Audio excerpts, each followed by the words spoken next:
तृणं दन्ते ऋचं याचे पुनः पुनः श्रीमद्रूपपादाम्भोजधूलि स्यां जन्म जन्मनि।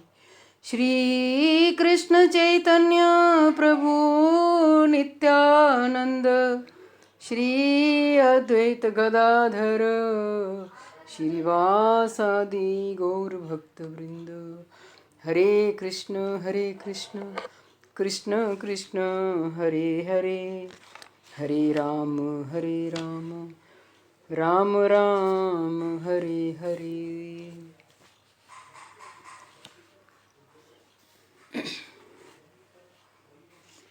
यस्य प्रसादाद् भगवत् प्रसादो, यस्य प्रसादान्न गतिः कुतोऽपि, ध्यायस्तु वस्तस्य यशस्त्रिसन्ध्यं, वन्दे गुरो श्रीचरणारविन्दम्। भगवान के अभिन्न प्रकाश विग्रह परिव्राजक आचार्य तिदंडी स्वामियों भक्ति प्रसाद विष्णु गोस्वामी गुरुदेव महाराज जी के पावन चरण कमलों में असंख्य असंख्य कोटि दंडवत प्रणाम करते हुए उनसे हेतु की भक्ति की वांछा करती हूँ। परम गुरुदेव जययुक्त हूँ, परमिष्ठी गुरुदेव जययुक्त हूँ, रूपानुगुर पूर्व आचार्य जययुक्त हूँ। श्री वृंदावन धाम की जय हो, समस्त ब्रजवासी वृंद की जय हो, श्री मायापुर नवद्वीप धाम की जय हो, समस्त वैष्णव वृंद की जय हो। आप सभी कथा सुनने के रसिक सब वैष्णवियों को मेरा यथा योग्य दंडवत प्रणाम।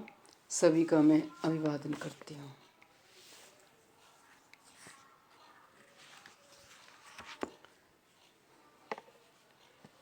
हरे रुष्टो गुरुत्राता। अगर भगवान रूठ जाते हैं ना तो कोई बात नहीं, भगवान रूठ जाते हैं तो कोई बात नहीं, लेकिन गुरुदेव के रूठने पर कौन हमारी रक्षा करेगा? ना ही हमारी रक्षा होगी और ना ही हमारा उद्धार होगा। ये बार बार ये संसार मिलेगा हमें। कभी सोचा है हमें ये संसार क्यों मिलता है बार बार? ये मिलता है हमारे कर्मों के कारण। जो कर्म का बीज हम बना लेते हैं और वो बीज तब तक नष्ट नहीं होता जब तक बीज अपना फल प्रदान ना करे, नष्ट नहीं होता। और कर्म के बीज से ही हमारा भाग्य बनता है।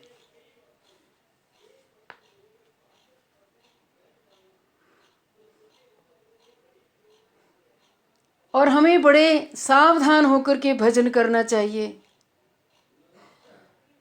आलस्य से भरपूर अपनी बुद्धि को लगा करके भजन नहीं होता।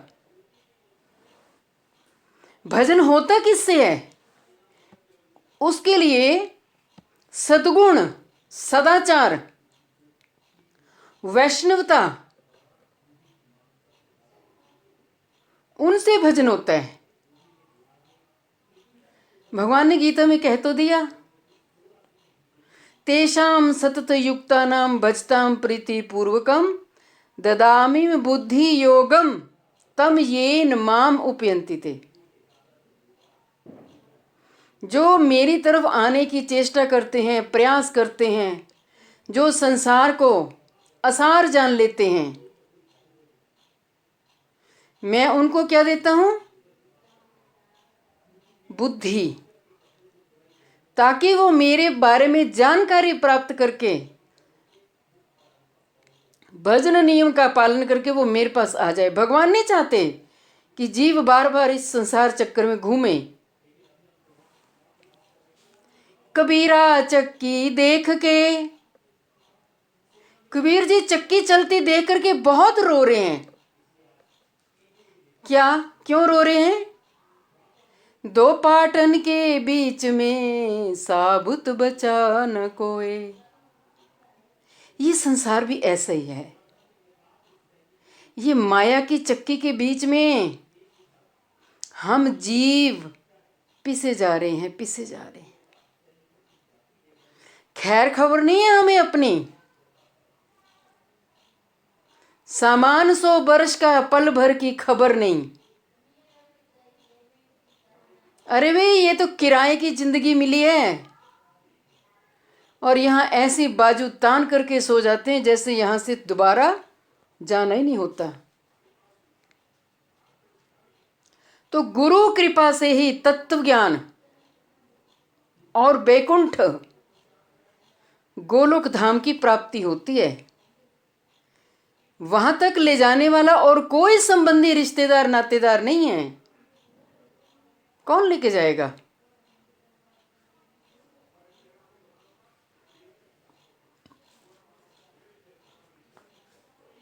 जिसके हृदय में श्वेताश्वर उपनिषद का एक श्लोक है, यस्य देवे परार भक्ति यथा देवे तथा गुरो तस्येते कथिताः अर्थाः प्रकाशन्ते महात्मनः।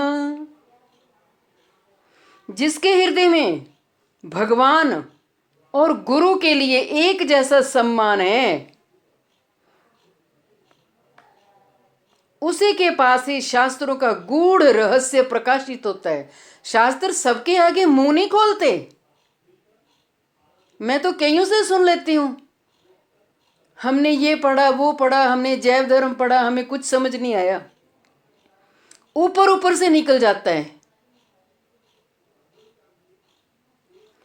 विद्वानों ने ऐसा निर्णय किया है कि गुरुजी की सेवा से भगवान और भगवान की सेवा से गुरुजी संतुष्ट होते हैं। अर्थात दोनों की सेवा साथ साथ करनी चाहिए। गुरु और भगवान दोनों की कृपा से ही जीव का मंगल होता है। भगवान को तो मानेंगे, गुरु को तो मानेंगे। हमारे गुरुजी हैं। जय हो गुरुजी, प्रणाम दंडवत। गुरुजी का गला फाड़ फाड़ के गुरुजी कथा में बताते हैं तत्व ज्ञान। सूख जाता है गुरुजी का गला, लेकिन शिष्य ऐसे ढीठ, वो वहीं पल्ला झाड़ करके घर आ जाते हैं। कुछ नहीं पल्ले में बांध के आते। अरे भाई गुरुजी के चरण कमलों में बैठे हो, उस ज्ञान को तो ले लो, उस रस को तो ले लो। लेकिन संकुचित बुद्धि में रस नहीं बैठता, और निष्कपट भाव से गुरु के पास जाना पड़ता है।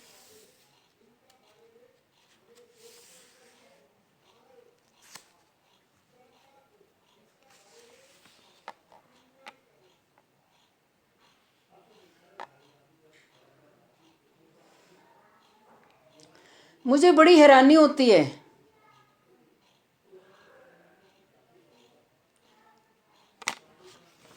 इतने इतने साल हो जाते दीक्षित हुए, लेकिन खैर खबर नहीं। तैयारी करो ना भगवान के पास जाने की। हमें हमारी पूरी तैयारी होनी चाहिए। पेपर हमें पूरा देना है। अधूरा ज्ञान, अधूरी भक्ति, उससे भगवान प्रसन्न होंगे क्या? नहीं होंगे। आज से 2025 चल रहा है ना, 23 साल पहले की बात है। जब मैं अपनी डायरियां निकालती हूँ ना, इतना गूढ़ ज्ञान गुरुजी देते हैं, लेकिन वो सुनने वाले भी कहते थे, कहते हमें तो समझ नहीं आता आपके गुरुजी क्या कथा करते। लेकिन हमें तो समझ आता था ना। क्यों? शरणागत हृदय का पात्र सीधा होगा। बारिश का आपने जल इकट्ठा करना है तो पात्र को सीधा रखना पड़ेगा। उल्टे पात्र में थोड़ी कुछ आएगा। एकाग्रचित होकर के सब कुछ सुनना पड़ता है।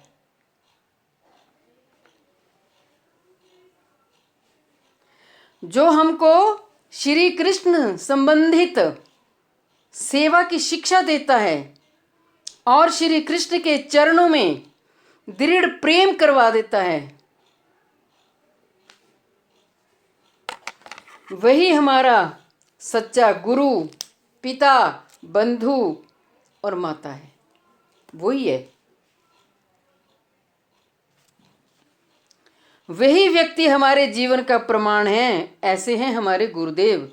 देखो, संसार के व्यक्ति तो तुम्हें संसार का ज्ञान देंगे, भगवत ज्ञान नहीं देंगे। जिसके पास जो वस्तु है वो वही देगा। जिसके पास चालाकी है, जिसके पास छल है, जिसके पास कपट है, जिसके पास भक्ति है, जिसके पास रस है, जिसके पास सदाचार है, वो वही देगा।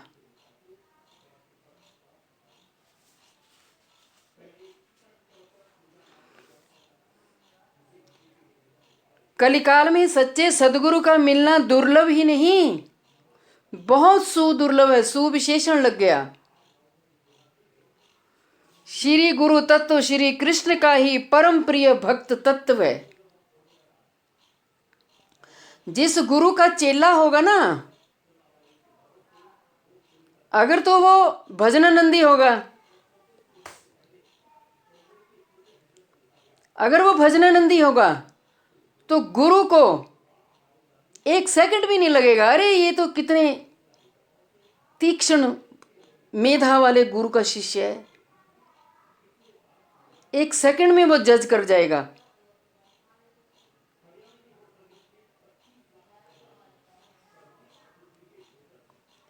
श्री गुरु कृपा से ही दिव्य ज्ञान रूपी चक्षु को प्राप्त करके साधना पथ पर अग्रसर होकर जीव भक्ति रस के द्वारा वैकुंठ गोलोक धाम की प्राप्ति कर लेता है। ये जो योग्यता गुरुदेव को मिली है, आगे गुरुदेव इसी योग्यता का प्रचार प्रसार करते हैं।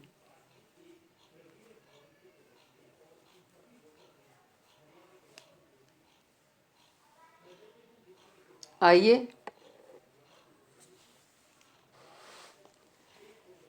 कल जहां हमने कथा को विश्राम दिया था वहां से शुरू करते हैं। कल हमने बहुत अभूतपूर्व प्रमाण सनातन गोस्वामी का पढ़ा कि जिसकी जिस स्थान पर भगवत प्राप्ति की तीव्र इच्छा होती है, उसको उसी स्थान पर भगवान की प्राप्ति हो जाती है। भगवान किसी विशेष स्थान पर वास करते हैं, अतएव उनको उसी ही स्थान पर पाया जा सकेगा, ऐसा कोई नियम नहीं है। कल आपने बहुत से भक्तों के नाम भी सुने और हमने महाराष्ट्र की भक्तिमती सुखूबाई का चरित्र भी सुना। आज हम पेज नंबर 232 भावानुवाद से पढ़ेंगे। यदि आशंका हो कि भगवान की निश्चित अवस्थिति के बिना उनके वास स्थान के प्रति विश्वास भी कैसे होगा, तो इसी के समाधान के लिए यस्य इत्यादि श्लोक कह रहे हैं। यानी जिसकी जिस स्थान पर भगवान को प्राप्त करने की तीव्र इच्छा जागृत होती है, अर्थात अत्यधिक लालसा या प्रेम उत्कंठा उदित होती है, वे उसी स्थान पर ही भगवान को प्राप्त कर लेते हैं। भगवान को प्राप्त करने का जो एक साधन है वो है प्रेम उत्कंठा। हमारे हृदय में उत्कंठा ही पैदा नहीं होती।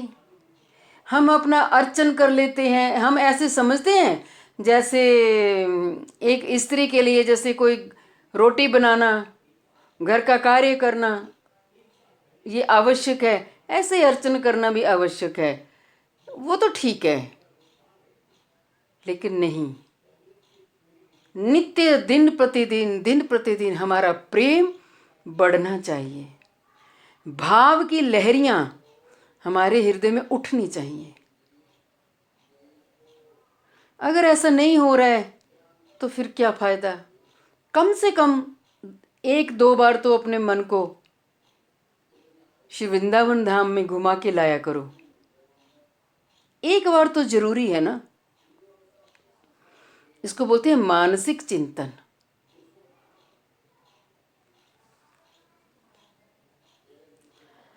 वे उसी स्थान पर ही भगवान को प्राप्त करते हैं, किंतु केवल इच्छा मात्र ही उनकी प्राप्ति के लिए पर्याप्त नहीं है।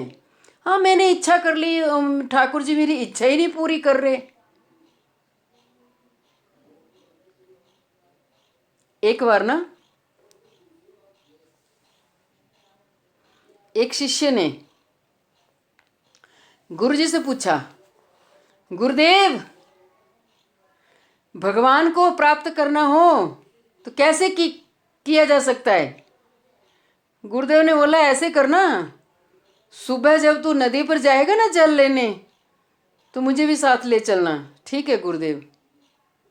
भोर हुई, दोनों गुरु चेला और साथ में जल लाने वाला पात्र उसको लेके चले गए। तो शिष्य ने जो था वो जल से पात्र भर के रख दिया किनारे।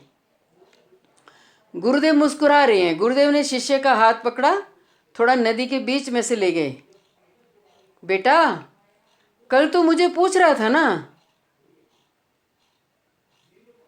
कि भगवान को प्राप्त करने के लिए क्या क्या चेष्टा प्रयास करने पड़ते हैं, कैसे मिलेंगे भगवान? गुरु ने शिष्य को सिर के ऊपर हाथ रखा और जल में डुबाया प्रेशर देके, और शिष्य छटपटाने लगा। और गुरुदेव ने 1-2-3 सेकंड के बाद शिष्य बाहर निकला। गुरुजी ये क्या? ऐसी छटपटाहट, ऐसी उत्कंठा, जब तक ये छटपटाहट नहीं होगी भगवान को प्राप्त करने की, अरे तेरी तो पूरी उम्र ही बीत जाएगी, भगवान नहीं मिलेंगे ना। और हम भी अपना नियम समझ करके कर रहे हैं, चल रहे हैं। भगवान किसी विशेष स्थान पर रहते हैं, अतएव उसी स्थान पर ही उनका दर्शन प्राप्त किया जा सकता है, ऐसा भी कोई नियम नहीं है। इसका कारण है कि प्रेम उत्कंठा के बिना केवल भगवान का वास स्थान भी उनकी प्राप्ति नहीं करा सकता। मान लो हम मंदिर में जा रहे हैं दर्शन करने, राधा रमन लाल जी के सामने खड़े हैं, लेकिन दर्शन करने की भी एक प्रक्रिया होती है। चरण कमलों से दर्शन शुरू करो, कभी भी मुखार बिन से दर्शन नहीं करना चाहिए। एक एक अंग पर अपनी इंद्रिय को लगा दो। वाह वाह ठाकुर जी, कितने सुंदर त्रिभंग ललित छवि। एक एक अंग को अच्छे से निहारो, और दर्शन करते करते करते करते हमारी आंखों से अश्रुपात होना चाहिए। वो नाटक नहीं ना, वो प्रेम। हरि तुमसे बिछुड़े हुए हमको कई युग बीत गए, अब आन मिलो प्रियतम, इस मन में बसेरा है। हे गोविंद, हे दीनानाथ, हम तो आपको याद नहीं कर सके क्योंकि हमें प्रक्रिया पता नहीं, पर आपको तो हमारी याद है ना। आप तो हमें अच्छे से जानते हो, क्योंकि मैं आपका ही अंश हूं। अब आपने बड़ी कृपा करी। श्री कृष्ण कितने सुंदर हैं, बोलो तो कितने सुंदर हैं। श्री कृष्ण राधा रमन लाल जी का जो अच्छे से दर्शन करता है ना, उतने सुंदर है। ये स्वयं प्रकट है राधा रमन लाल जी में।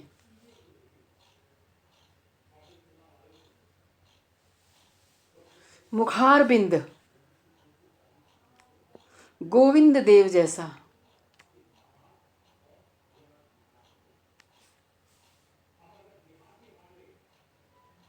कटि प्रदेश गोपीनाथ जैसा,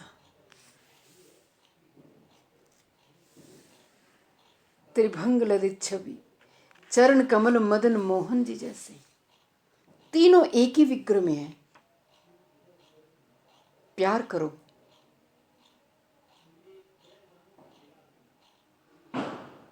अपने संप्रदाय के जो स्वयं प्रकट श्री विग्रह हैं, उनको झट से जो भक्त पहचान ले, उस भक्त को समझ लो भक्ति बड़ी हाई लेवल की है। लोगों को यही पता नहीं लगता कि ये कौन से वाले हैं, उनको नहीं पता लगता। मैं पूछती हूँ कि मैं कहा ये ठाकुर जी,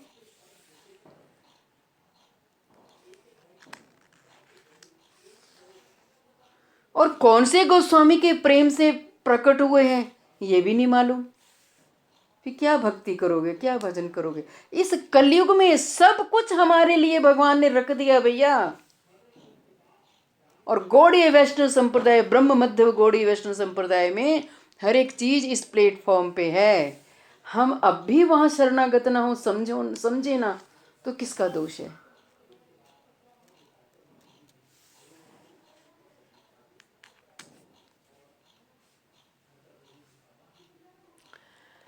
भगवान श्री वासुदेव की सर्वदा सर्वत्र वास करने के कारण सभी उनको सर्वत्र प्राप्त कर लेते, अतएव विश्वास ही उनकी प्राप्ति की तीव्र इच्छा में पर्यवसित होता है, तथा ऐसी अत्यधिक लालसावश ही भगवान की प्राप्ति होती है। लोभमयी वृत्ति। वृंदावन जाएंगे इस भाव से जाना चाहिए, हे प्रियाजू आप बस अपनी एक झलक दिखा दो। याचना करो, श्री धाम से प्रार्थना करो, वृंदा देवी से प्रार्थना करो, यमुना महारानी से प्रार्थना करो। भक्ति देने वाली है यमुना महारानी। तो वृंदावन जाना हुआ।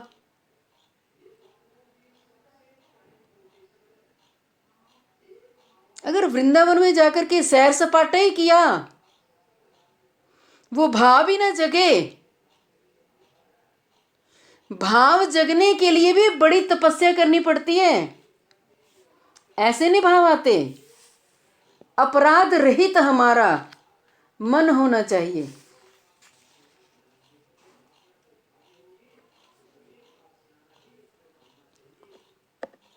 यद्यपि श्री वृंदावन भगवान की अत्यंत प्रियतम क्रीड़ा स्थली है, तथा वहां ऐसे विश्वास आदि के बिना भी कभी कभी किसी किसी को भगवान के दर्शन होते हैं।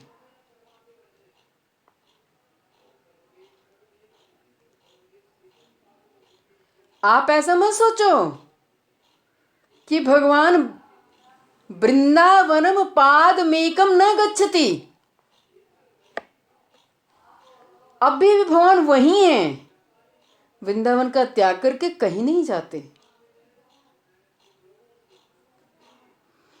तथापि भगवान के प्रीतम स्थान के प्रभाव से वैसा ही प्रतीत होता है।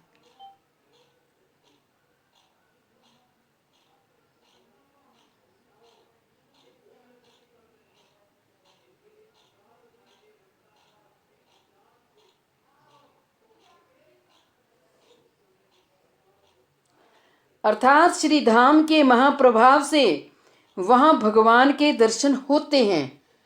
मैं जब पहली बार गई ना, मेरा भजन भक्ति कुछ नहीं थी इतनी। गुरुजी से दीक्षित हुए 1-1.5 साल होगा, लेकिन मैं तड़फा करती थी कि मुझे तो इस जन्म में कोई वृंदावन लेके नहीं जाएगा। अगर मुझे कोई साधु वैष्णव वृंदावन वासी कोई मिल जाए तो मैं जा सकती हूँ। धाम के बारे में मुझे कोई जानकारी नहीं थी, लेकिन गुरुजी की कथाएं जो सुनी वो सुनी। पहली बार मैं जाकर के गोकुल के मठ में सिर्फ रेस्ट करने के लिए 1-आधा घंटा सारे वैष्णवियां लेटी हुई थी, वहीं जाकर के धाम ने कृपा कर दी। मत रखो कपट, मत करो छल। जैसे छोटा सा बालक होता है ना, भोला सा बालक, वो कुछ नहीं जानता, वो तेरा मेरा इसका उसका ऐसे वैसे वो कुछ नहीं जानता, वो भोला होता है। वैसे रहो संसार में। मुझे अपने उदाहरण आपको इसलिए बताने पड़ते हैं कि आपके मन में भी ऐसी श्रद्धा भावना जग जाए। मैं अपनी उसके लिए नहीं, इसको दूसरी साइड में मत ले जाना कि माता जी अपनी प्रसिद्धि के लिए, अपनी प्रतिष्ठा के लिए। नो नो नो नो, मुझ में योग्यता नहीं है, लेकिन मैं धाम की महिमा की बात कर रही हूं।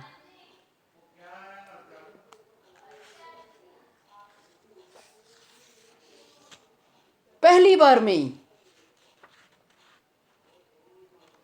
कईयों को तो वहां जाते जाते पता नहीं कितने उम्र बीत गई, जवानी में जाना शुरू किया, बुढ़ापा आ गया, कोई फर्क नहीं पड़ता।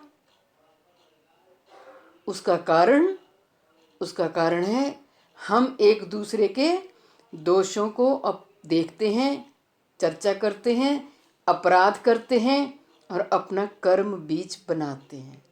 सीधी सी बात।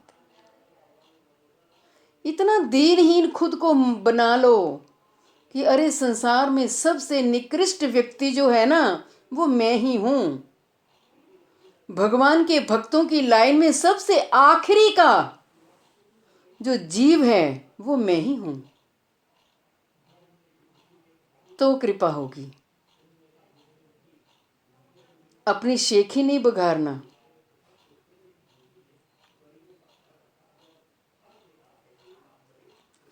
भगवान यदि प्रकट रूप से इसी द्वार पर सदैव वास करते तो क्या मैं पीतांबरधारी भगवान के दर्शन के लिए सुदूर नैमिषारण्य में जाता? प्रहलाद जी कह रहे हैं इस स्थान पर सदैव हमेशा साक्षात भगवान का निवास नहीं है। इसी को व्यक्त करते हुए प्राकटेन इत्यादि पद कह रहे हैं, यानी उन्हीं भगवान की श्री मूर्ति।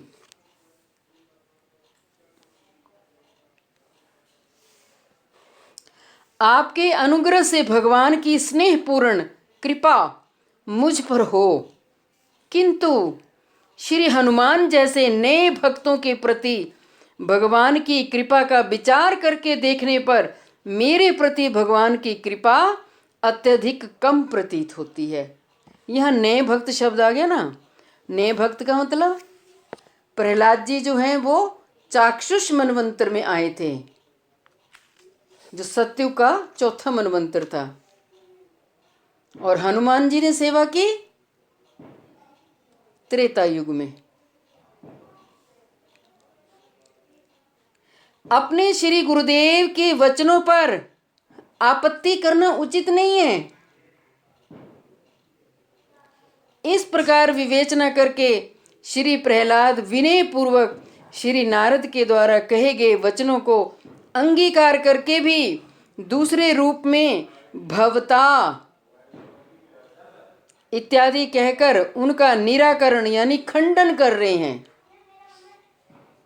क्या कह रहे हैं कि आपके अनुग्रह के कारण भगवान के मेरे प्रति उदित स्नेह से मुझे वैसी कृपा की प्राप्ति हो, जैसी भगवान की महिमा है मुझे वैसी ही प्राप्ति होनी चाहिए, लेकिन हुई नहीं।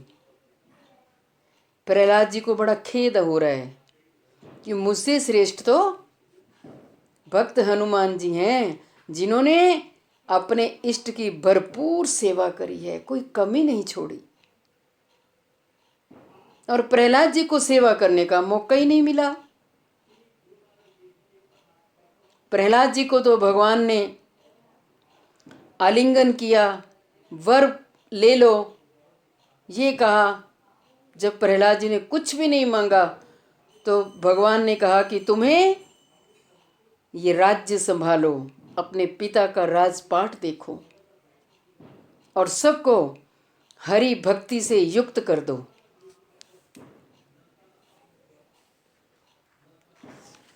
परंतु यदि श्री हनुमान आदि आधुनिक भक्तों के प्रति प्रभु की कृपा का विचार करके देखें तो मेरे प्रति भगवान की कृपा अर्थात आपके द्वारा कही गई मेरी महिमा उसी प्रकार से अत्यधिक कम लगेगी।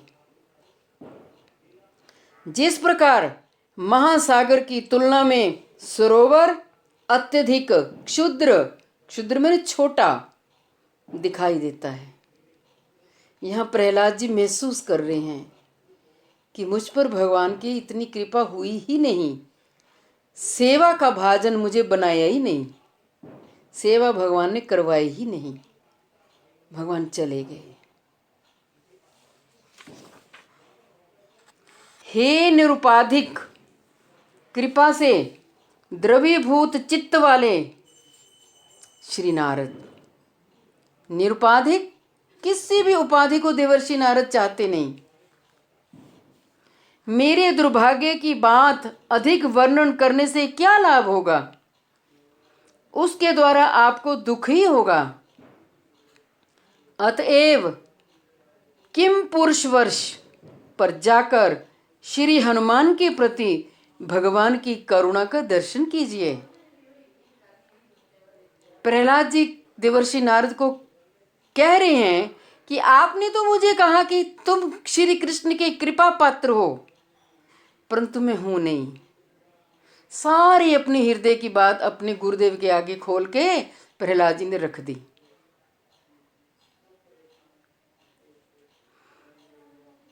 तो अगर आपने करुणा देखनी है भगवान की तो किम पुरुष वर्ष में जाकर के हनुमान जी के प्रति भगवान की करुणा का दर्शन करो। यदि प्रश्न हो कि तुम्हारे प्रति भगवान की जो अल्प कृपा है उसे ही कुछ स्पष्ट रूप से वर्णन करो, तो इसके उत्तर में श्री प्रहलाद कह रहे हैं कि मेरे प्रति आपकी यानी श्री नारद जी की निरुपाधिक करुणा है तथा उस कृपा के कारण अर्थात आपका चित्त कोमल होने के कारण मुझ में कुछ भी गुण ना होने पर भी आपने परम दयालुतावशतः मुझे उपदेश दान किया है।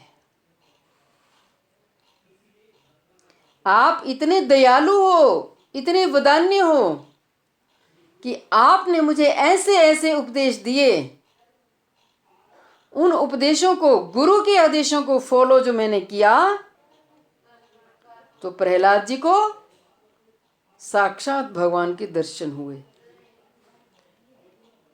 कह रहे मेरे दुर्भाग्य की बात अधिक वर्णन करने से क्या लाभ होगा, इसकी कोई आवश्यकता भी नहीं है तथा ऐसा करने से दोष ही होगा, क्योंकि मेरे उस दुर्भाग्य की बात आपको भी दुखी कर देगी। यहां गुरु शिष्य की बात भी हो रही है। देखो, गुरु और शिष्य में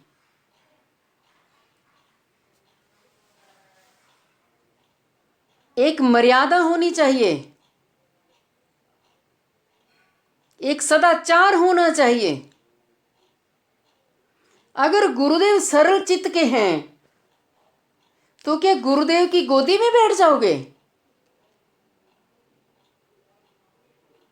कलयुग में ऐसा हो रहा है। खबरदार, गुरुदेव की छाया के ऊपर भी हमारा पांव नहीं आना चाहिए। किसी वैष्णव की छाया के ऊपर भी पांव नहीं आना चाहिए। गुरुदेव के जो वस्त्र होते हैं, स्त्री को उनको स्पर्श नहीं करना चाहिए। और यहां तो गुरुदेव के चरणों को हाथ लगाने को दौड़ती हैं।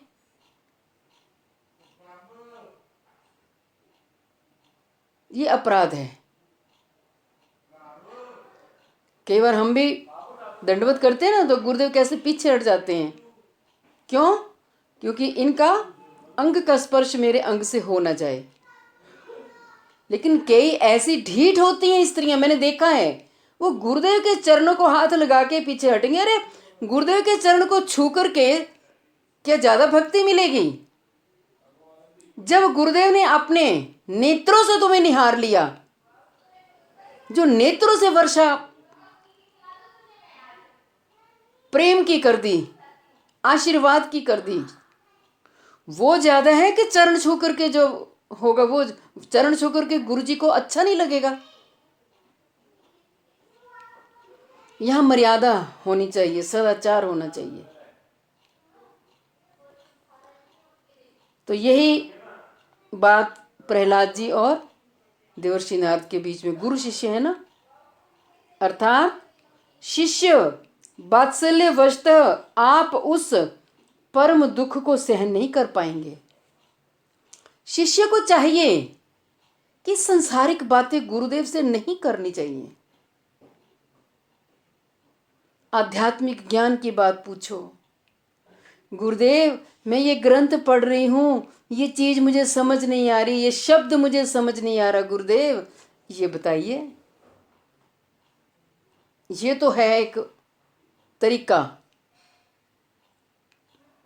और संसार की चर्चा गुरुदेव के आगे, और मैंने देखा है जब कोई संसारिक चर्चा गुरुदेव से करते गुरुदेव खुश नहीं होते, और गुरुदेव का जो फेस का रिएक्शन है ना, वो देख करके मैं समझ आती हूँ कि गुरुदेव को अंतःकरण में पीड़ा हो रही है। अरे हम अपने कर्मों का फल भोगेंगे ना, जब कर्म मैंने किया है तो फल भी तो मैं ही भोगूंगा, फिर गुरुदेव क्या करेंगे उसमें? भोग ले।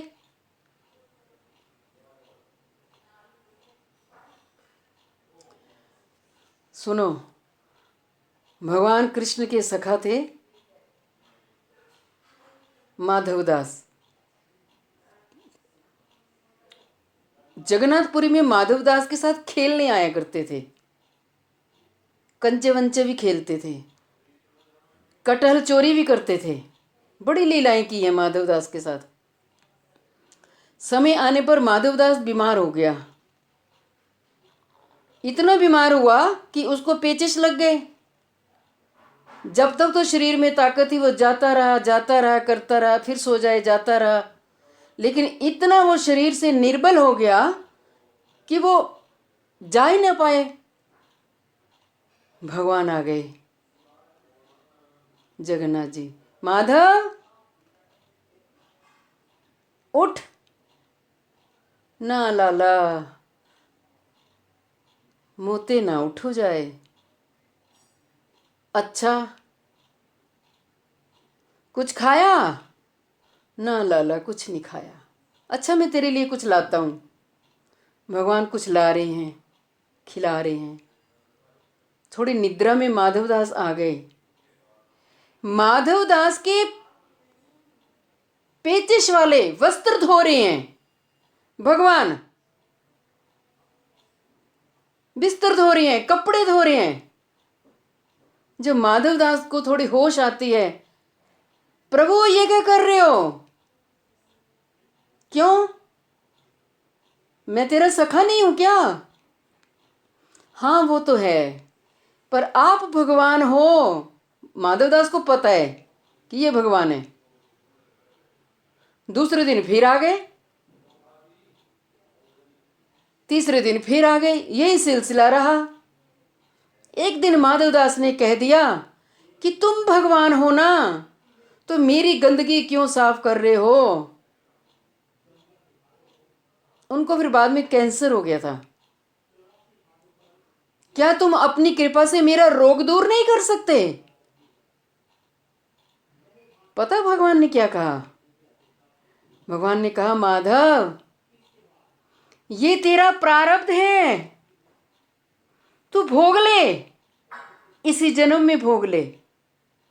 मैं चाहता हूं कि तेरे कर्म का कोई भी बीज शेष ना रहे, तू निर्बीज होकर के मेरे पास आए, ताकि तुझे दोबारा संसार में ना आना पड़े। प्रारब्ध पहले रचा, पाछे रचा शरीर, तुलसी तू क्यों चिंता करे, भजले श्री रघुवीर। ध्यान रखो, हमारा कोई कर्म बीज नया नया कर्म बीज ना बनाओ, प्लीज ना बनाओ। अनेकों अनेकों जन्मों के हम ये थैले भरे हुए, इतने थैले भरे हैं हमने बीजों के, ये भोग भोग के खत्म ही नहीं होते। ये सच्ची घटना सुना रही हूं मैं आपको, जगन्नाथ जी की। शिक्षा लो।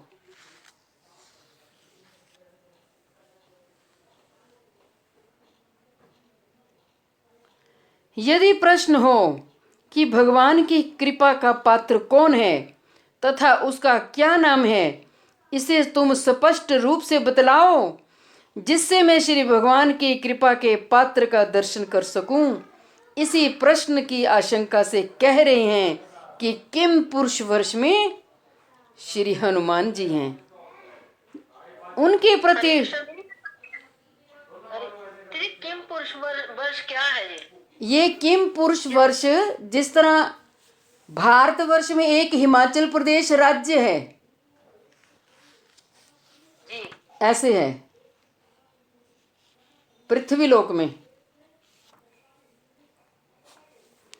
उनके प्रति भगवान की कृपा का दर्शन कीजिए, अर्थात स्वयं साक्षात रूप से उसे अनुभव कीजिए। प्रहलाद जी ने अब एड्रेस बता दिया। भगवान, आप मनोयोग से श्रवण कीजिए। मेरे पिता का वध करने के लिए भगवान श्री नरसिंह देव सहसा आविर्भूत हुए, एकदम से आविर्भूत हुए। अतएव कार्य समाप्त होते ही वे अदृश्य भी हो गए। सदा के लिए तो नरसिंह भगवान नहीं रहे ना प्रहलाद जी के पास। श्री हनुमान के प्रति भगवान की करुणा को विस्तार पूर्वक कहने से पहले श्री प्रहलाद अपने अल्प भाग्य के विषय में भगवान इत्यादि 2 श्लोक कह रहे हैं। विहित्यर्थ अर्थात दैत्यों का वध आदि पूर्ण करके वे उसी क्षण अदृश्य हो गए। नरसिंह भगवान अदृश्य। नरसिंह भगवान ने ये थोड़ी कहा कि प्रहलाद मैं तेरे यहां रहूंगा, नहीं। मैं अपनी इच्छा से भगवान को देखने में भी समर्थ नहीं हूं। यद्यपि एक बार मैंने महासागर के तट पर उनका दर्शन किया था, किंतु वह दर्शन भी स्वप्न की भांति ही प्रतीत हो रहा। प्रहलाद जी बता रहे हैं कि जब मुझे इतनी उत्कंठा हुई कि मैं बस भगवान के दर्शन करूं, तो जाकर के महासागर के तट पर पुकारा और वहां भगवान के दर्शन किए।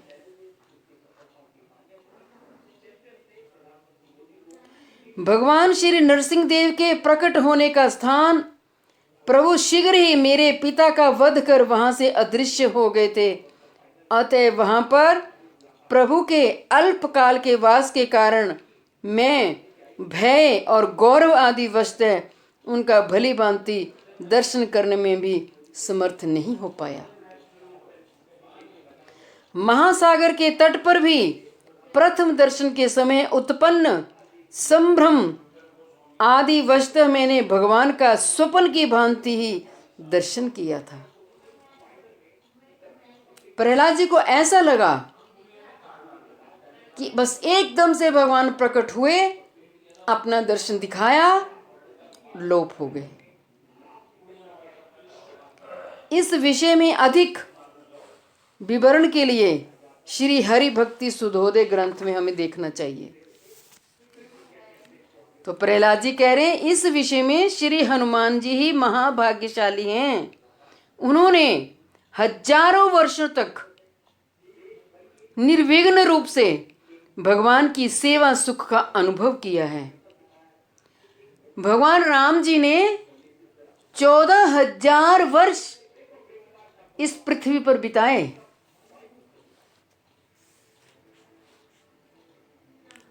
8,64,000 वर्ष त्रेता युग की आयु है।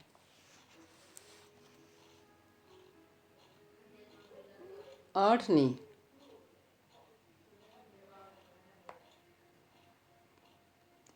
8,64,000 तो द्वापर की है, उसमें 4,32,000 और कर लो, 8 4 12, 12 लाख समथिंग। 12,96,000। हाँ, श्री हनुमान ने भगवान का संपूर्ण रूप से दर्शन किया था।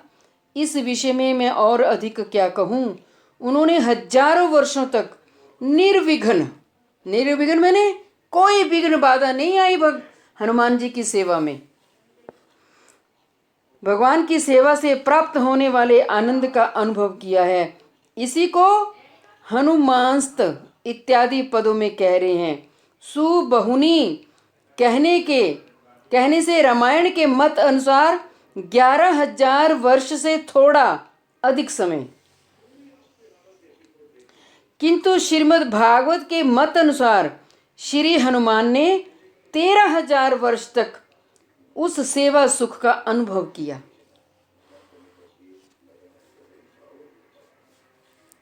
इस विषय में 9वें स्कंद में कहा गया है कि श्री हनुमान ने अखंड ब्रह्मचर्य व्रत को धारण कर 13,000 वर्ष तक अग्निहोत्र द्वारा प्रभु का यजन पूजन किया। इसके उपरांत कहा गया है कि भगवान श्री रामचंद्र ने अपनी प्रिया श्री सीता देवी के साथ लीला करते करते अनेक वर्षों तक धर्मानुसार स्वेच्छापूर्वक धर्म राज्य पर शासन किया था। उस समय प्रत्येक मानव ही निरंतर प्रभु के श्री चरण कमलों का ध्यान करते थे। अतएव श्री हनुमान द्वारा की गई सेवा, भगवान की सेवा में किसी प्रकार की विघ्न बाधा नहीं रही, इसीलिए वे भाग्यशाली हैं। एक बार ना हनुमान जी को निर्विघ्न सेवा मिली थी, बिना विघ्न बाधा के कहीं भी आ जा सकते थे। तो एक बार माँ जानकी श्रृंगार कर रही थी, आप सबको पता होगा शायद कथा। श्रृंगार कर रही थी तो माँ जानकी ने क्या किया कि अपने मांग में सिंदूर भरा। तो हनुमान जी माँ जानकी को माँ मैया कहते थे और माँ जानकी बेटा। तो माँ जानकी को पूछा, माता इसको लगाने से क्या होता है? जैसे कि भोला बच्चा भी पूछ लेता ना। तो जानकी मैया ने कहा कि आपके स्वामी की आयु लंबी होती है और वो बड़े खुश होते हैं। अच्छा, और ऐसा कह के हनुमान जी चले गए। एक आधे घंटे बाद आए और सारे शरीर पे अपना सिंदूर लगा रखा है, खूब सिंदूर पोत के आ गए। तो जानकी माता बड़ी हंसी, बेटा हनुमंत लाल ये क्या किया? माता आपने ही तो कहा है कि मेरे स्वामी की आयु लंबी होगी, तो मेरे भी तो स्वामी है ना, मैं उनका सेवक हूं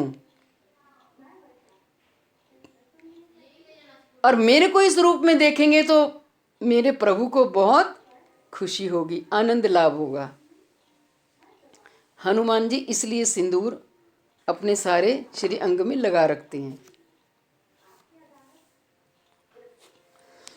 श्री हनुमान अपने बाल्यकाल में अत्यंत बलवान थे तथा देवताओं की कृपा से उत्तम उत्तम वर प्राप्त करके वे वृद्धावस्था और मृत्यु आदि से मुक्त हुए थे। हनुमान जी को मृत्यु नहीं, हनुमान जी चिरंजीवी हैं। हनुमान जी अभी भी हैं, कलयुग में 7 जने चिरंजीवी हैं। अश्वत्थामा, बलि, व्यास, कृपाचार्य, हनुमान, विभीषण।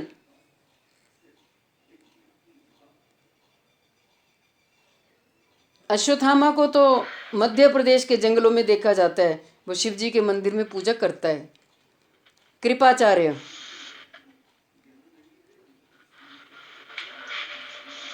और मार्कंड ऋषि, ये कलयुग की समाप्ति, जब कलयुग समाप्त होगा ना 4,32,000 वर्ष, उसके बाद ये इस धाम से जाएंगे, पृथ्वी लोक से जाएंगे, तब तक की आयु है। और हनुमान जी ने तो रहने का क्या वर मांगा राम जी से? प्रभु सारे तो जा रहे थे साकेत में, हनुमान जी को भगवान राम ने कहा तुम भी तो बैठो, पुष्कर विमान में बैठो। हनुमान जी ने हाथ जोड़े, नेत्रों में जल भरा, प्रभु जहां आपकी कथा वहां ये दास सुनेगा, मैं आपकी कथा को छोड़ के नहीं जा सकता। अब भी जहां शुद्ध वैष्णव जन, कपटी नहीं, आजकल कपटी लोगों ने धंधा बना रखा है रामचरितमानस करने का, पहले ही फिक्स कर लेते हैं। हम तो, हमारे यहाँ तो ऊना में तो बहुत चला है, हम 11,000 लेंगे, 21,000 लेंगे, ये है वो है सो है, क्या बातें करनी। लेकिन शुद्ध वैष्णव जहाँ कथा करते हैं वहाँ हनुमान जी सबसे पीछे बैठ के कथा सुनते हैं। वो चाहे किसी पुरुष के रूप में आ जाएं, चाहे किसी बालक के रूप में आ जाएं, चाहे किसी भी भेष में आ जाएं, सुनते हैं।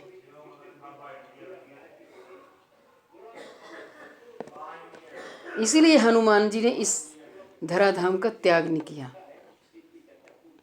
अब श्री हनुमान के महाभाग्य का विस्तार पूर्वक वर्णन करने के लिए सबसे पहले उनके द्वारा प्राप्त निरंतर निर्विघ्न रूप से सेवा सुख अनुभव के उपकरण स्वरूप उनके महापराक्रमी होने की बात को यो इत्यादि श्लोक में बाल्य से लेकर सद्वर व्रातो पद तक किंचित रूप में बतला रहे हैं। अब हनुमान जी की महिमा यहाँ से शुरू हो गई। ये भक्त का चैप्टर है ना ये, तो इसमें हमने पिछले उसमें हमने प्रहलाद जी की महिमा सुन ली। प्रहलाद जी कम नहीं है, कोई भी भक्त अपने को दीनहीन ही मानता है। श्री हनुमान अपने बाल्यकाल में अत्यंत बलवान थे तथा देवताओं की कृपा से उत्तम उत्तम वर प्राप्त करके वृद्धावस्था मृत्यु आदि पर भी विजय प्राप्त कर चुके थे। जरा इत्यादि 5 विशेषणों के द्वारा उनके वैशिष्ट्य को बतला रहे हैं। हनुमान जी की विशेषता, यह उपाख्यान श्री रामायण आदि ग्रंथों में सुप्रसिद्ध है। श्री हनुमान जन्म लेते ही सूर्य देव को पका हुआ ताल का फल समझकर उन्हें ग्रास करने के लिए ऊपर आकाश में कूद गए थे। इंद्रदेव ने सूर्य देवता की रक्षा के लिए हनुमान पर ब्रज से प्रहार किया, जिससे वे भूमि पर गिरकर मूर्छित हो गए। अपने पुत्र हनुमान की ऐसी अवस्था देखकर पवन देव ने पुत्र शोक में कातर होकर यानी दुखी होकर वायु का प्रवाह ही बंद कर दिया, हवा को बंद कर दिया। वायु के बंद होने पर समस्त प्राणियों की प्राण वायु बंद हो गई और सब लोगों में हाहाकार मच गया। उसमें प्राण पीड़ा उपस्थित होने पर श्री ब्रह्मा आदि समस्त देवताओं ने मिलकर हनुमान जी को स्वस्थ किया तथा उनको जरा मरण रहित हो इत्यादि उत्तम उत्तम वर प्रदान किए। हनुमान जी को कहा जरा, जरा होता है बीमारी, बुढ़ापा, कि तुम्हें ना जरा दुखी करेगी ना तुम्हें कोई बीमारी। श्री हनुमान को किसी भी प्रकार का भय नहीं था। वे नैष्ठिक ब्रह्मचारी और समस्त शास्त्रों के तत्व को जानने वाले थे। विशेषतः वे महापराक्रमी होने के कारण भगवान श्री रघुपति के प्रधान सेवक थे। श्री हनुमान महान व्रत धारण करने वाले नैष्ठिक ब्रह्मचारी, सभी शास्त्रों के तत्व को जानने वाले तथा महाकवि थे। हनुमान जी को क्या उपमा दी है कई संसार के मायावादी मूर्ख लोगों ने? तो बंदर है। बंदर कविता बोलेगा? बंदर शास्त्रों का ज्ञाता होगा? सोचो। यहाँ इस पृथ्वी पर बंदर नहीं दिखाई देते? क्या वो बंदर इंसानों की भाषा में शास्त्र पढ़ेंगे? कैसा कैसा प्रोपोगंडा चला रखा है। महावीर कहने से महान योद्धा अथवा दान आदि अनेक प्रकार की वीरता में प्रवीण थे। श्री भरत के वचन हैं, श्री हनुमान जिस प्रकार दानवीर और धर्मवीर हैं उसी प्रकार युद्धवीर भी हैं। उनके संबंध में इन 3 प्रकार के वीर रस की बात श्री ब्रह्मा जी ने भी कही है। कौन से? दानवीर नंबर 1, धर्मवीर नंबर 2 और युद्धवीर। इन 3 प्रकार के वीर रस की बात ब्रह्मा जी ने कही, अतएव वे भगवान श्री रामचंद्र के असाधारण और अतुलनीय सेवक हैं। साधारण सेवक नहीं, असाधारण सेवक हैं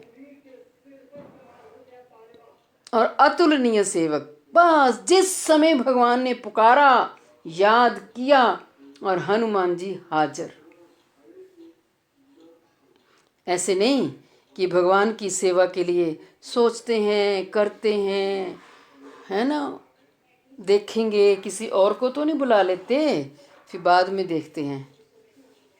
दास्य रस के सबसे बड़े भक्त हैं हनुमान जी। उन्होंने भगवान श्री रामचंद्र की सेवा के लिए अगाध और अथाह 100 योजन वाले सागर को अनायास ही पार करके राक्षस राज रावण की पुरी में भय से व्याकुल श्री सीता देवी को आश्वासन प्रदान किया।